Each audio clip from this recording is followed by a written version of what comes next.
Ifunanya, Nanyah, Nwangene, lay down for a short nap. Minutes later, she woke up in searing pain. A snake had bitten her inside her own room in Abuja.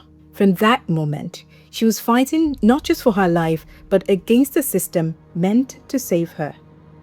Nwangene's family says delays in securing and administering antivenom proved fatal, but health officials insist that all medical procedures were followed. For many Nigerians, the tragedy is painfully familiar. If I'm confident in the Nigerian healthcare system, no, I am not.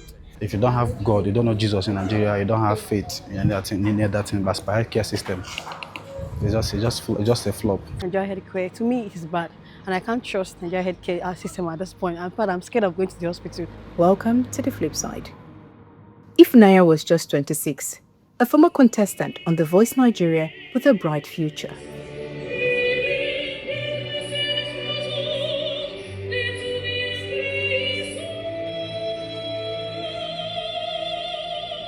Her untimely death has sparked outrage not just for the circumstances, but for what it represents.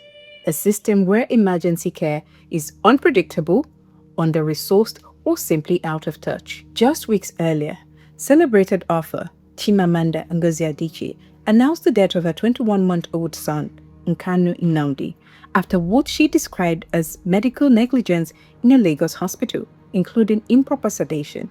Different incidents, same underlying issue. So what exactly is wrong with Nigeria's emergency health system? Most of these facilities are least prepared to take care of emergencies, although there are a few exceptions, but in the majority of cases, they are least prepared.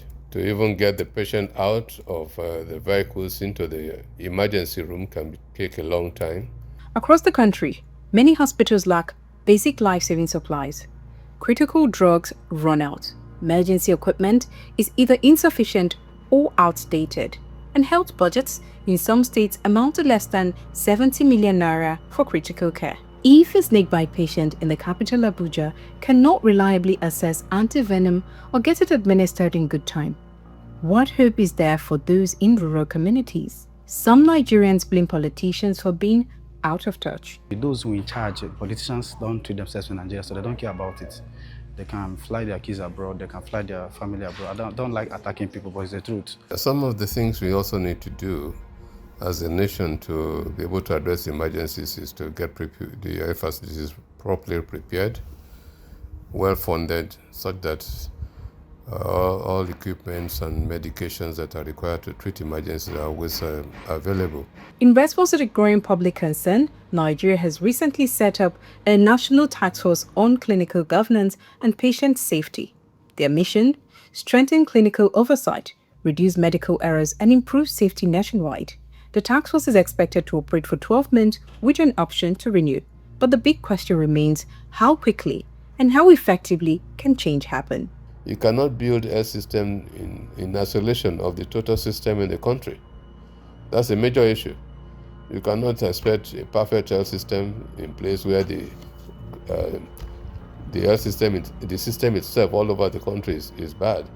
You cannot have a health system that is corruption free when the whole country is probably ridden with corruption. And so all these issues need to be dealt with before we can say, oh, we are getting close to it. And that's the flip side.